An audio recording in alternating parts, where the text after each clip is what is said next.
Sejam bem-vindos à Viagem ao Desconhecido. Eu sou a Clara Paula. Hoje eu contarei 2 relatos curtos para vocês.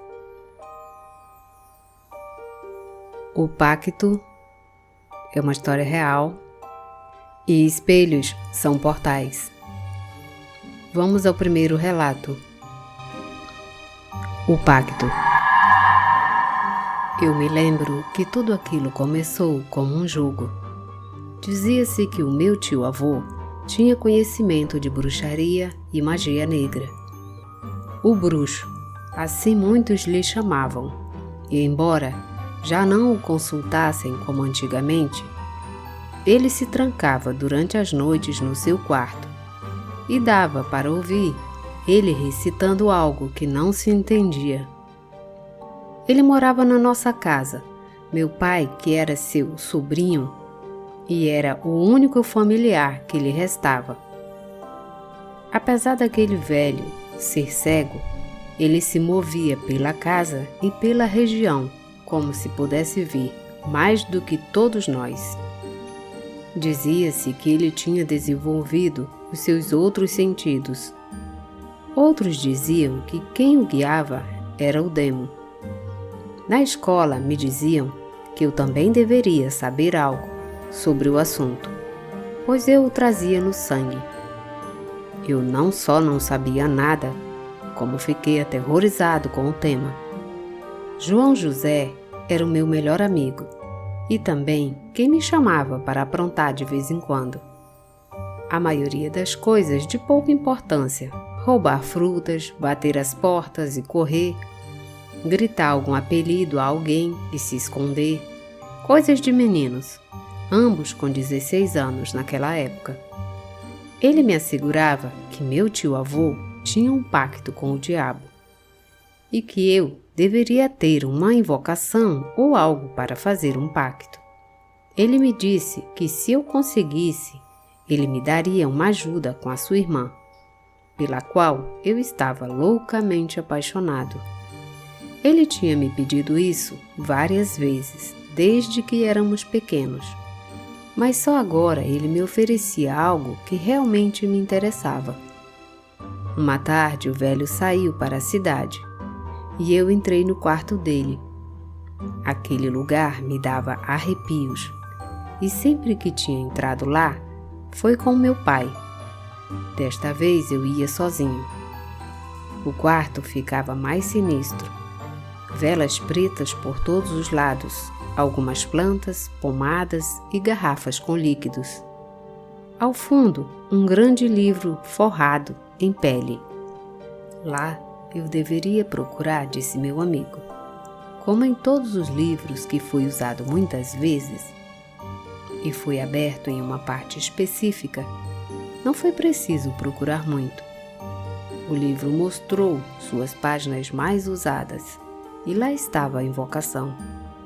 Meu Deus, na verdade existia a tal, e era bem específica, mostrando uma maneira de como fazer. A pessoa deveria ir a um lugar solitário à noite e despir-se. Ninguém mais deveria estar lá, mas antes tinha que finalizar um sapo e cozinhar um gato ou um cão, ou qualquer outro animal não muito grande. Tendo os ossos deste, deveria ser colocados num saco e assim ir para o lugar à noite. Chegada a meia-noite, você deveria ficar nu no local e dizer a invocação: eu te invoco, o nome do coisa ruim, mestre dos infernos. Eu te invoco, mestre, e assim por diante, uma e outra vez, até que sentisse que ele estava lá. Você sentiria a sua presença. Seria fácil de notar, pois o ambiente e o clima mudariam. Depois de você sentir que ele estava lá, atirava um dos ossos do saco e puxava para trás, perguntando: é este? Assim com todos os ossos. E nunca deveria olhar para trás, porque se o fizesse, perderia a alma sem receber nada em troca. Se conseguisse atirar todos os ossos sem que nada acontecesse, as primeiras palavras depois do último osso é o desejo daquilo que se pede ao demônio. Isso era tudo. Parece simples, né? Mas não. Isso é um pacto com o diabo. Levei isso para o meu amigo. Ele estava feliz. Nesta mesma noite ele faria o ritual. Eu o acompanharia até um certo lugar e depois ele iria sozinho, como dizia no livro. Mas minha curiosidade foi maior do que o medo e eu o segui à distância. Incomodava-me mais do que tudo vê-lo nu. Era muito magro. Nunca tinha reparado nisso antes. Fez exatamente o que eu disse. Quando disse pela 4ª vez, eu te invoco, coisa ruim, mestre. E quando ele recitou toda a invocação, um vento forte encheu o lugar. A terra tremeu. E um grande bramido se ouviu na noite. Atirou o primeiro osso e ele começou a correr. Quando ele chegava quase onde eu estava, eu pude ver que por trás dele algo vinha. Naquele momento eu não sabia dizer quem ou o que, mas era a sombra de um homem. Quando ele me viu, ele ficou muito mais assustado e olhou para trás. Eu não sei o que ele viu, mas eu tinha certeza de quem era. Meu tio-avô era quem vinha atrás dele. Mais do que correr atrás dele, ele voava, pegou pelos ombros e o afundou na terra. Ambos foram engolidos pela terra. Antes que se perdesse no profundo, o olhar dos dois cruzou-se com o meu. O do meu amigo, de terror e desconcerto. O do velho, de maldade e satisfação.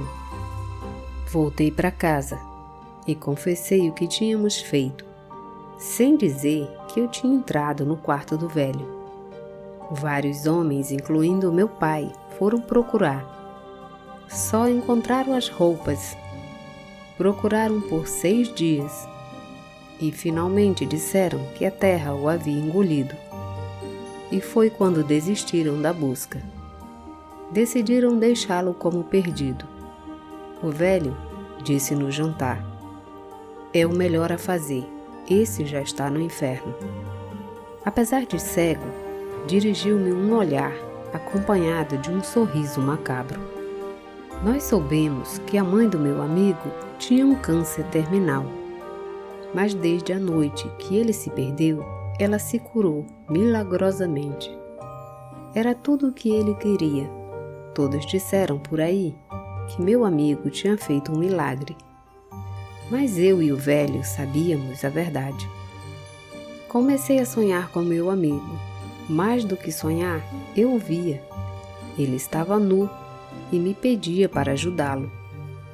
Então, vou contar o que aconteceu a seguir. Bem, eu não permiti que mencionassem meu nome neste relato por um motivo.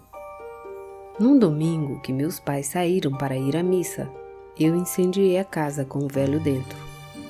Não tenho orgulho de confessar, mas tinha que fazer alguma coisa. Eu saí de casa para que tudo queimasse e não suspeitassem de mim. À tarde, quando voltei, meus pais tinham chegado e tudo era caos e confusão. Não tinha percebido o que era que eles procuravam. Era meu cadáver, queimado sob o fogo. Ao me ver, tudo foi euforia e alegria.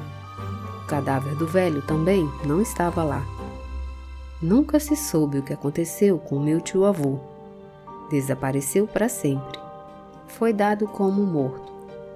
Só tinha sido salvo uma Bíblia e aquele livro que não queimou. Desde aquele dia, eu não voltei a sonhar, nem a ver o meu amigo. Meu pai, ao ler o que dizia naquele livro, doou ele para a igreja. E o reverendo o guardou, às 7 chaves. Eu nunca antes tinha contado a minha história. Hoje fiz a pedido do meu amigo. Nada importa mais, estou velho. e guardo isso há muito tempo. Fim desse relato. Vamos ao segundo relato. Espelhos são portais. Um dia eu estava caminhando e passei por um local onde vendem antiguidades.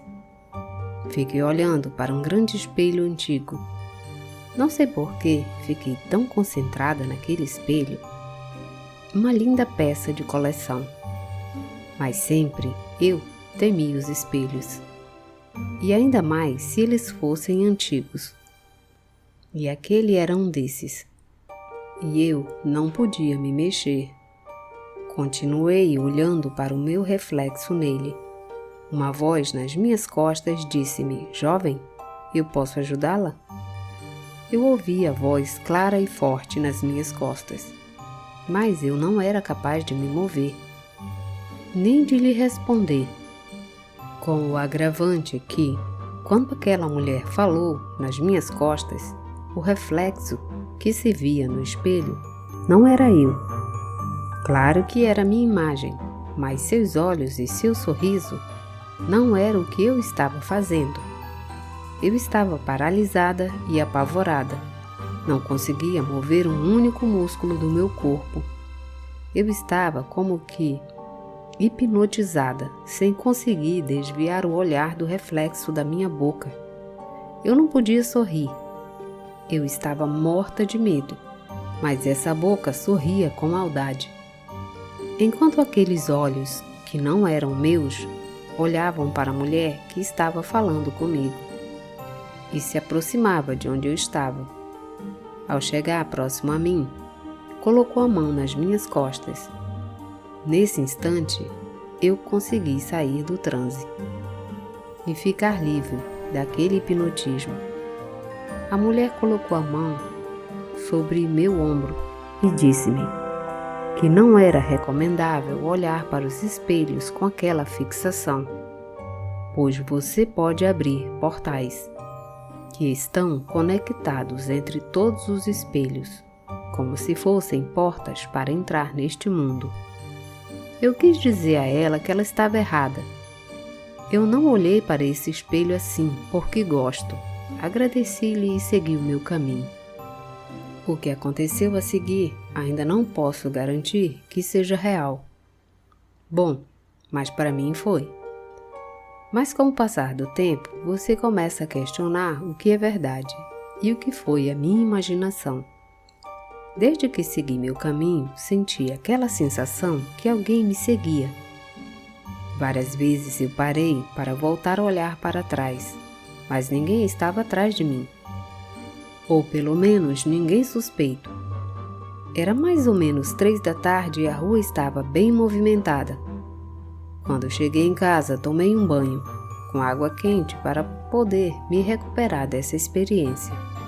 No meu banheiro tem um grande espelho.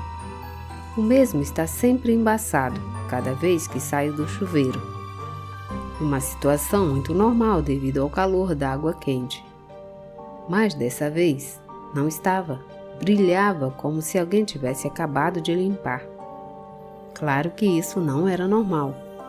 Embora eu sempre troque de roupa no banheiro, fui fazer isso no meu quarto. Não queria ficar na frente daquele espelho brilhante e me ver nua. Sim, eu sei que estou escrevendo loucuras, mas era assim que eu me sentia. No quarto tinha também um pequeno espelho. Coloquei-o virado para baixo, não queria ver meu reflexo.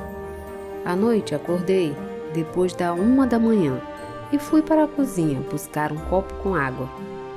Como em todos os cômodos da casa, na minha também tem um grande espelho, onde se pode ver de corpo inteiro. Era o meu hábito ir no escuro para a cozinha. Sem querer, olhei para o grande espelho. Estou de frente para este e vejo o meu reflexo como deve ser, o normal, mas com uma imagem assustadora. Não pela sua figura, que sou eu, mas eu estou de costas. Então eu vejo minhas próprias costas. Eu vou ligar o interruptor para iluminar tudo, mas eu não posso dar um passo. O que eu vejo é quando o meu reflexo vira e fica na minha frente.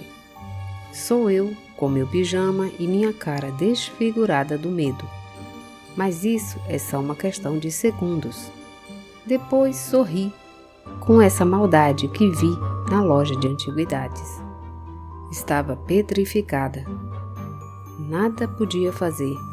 Meu terror estava aumentando quando vi essa figura atravessar o espelho, como se fosse uma porta ou janela.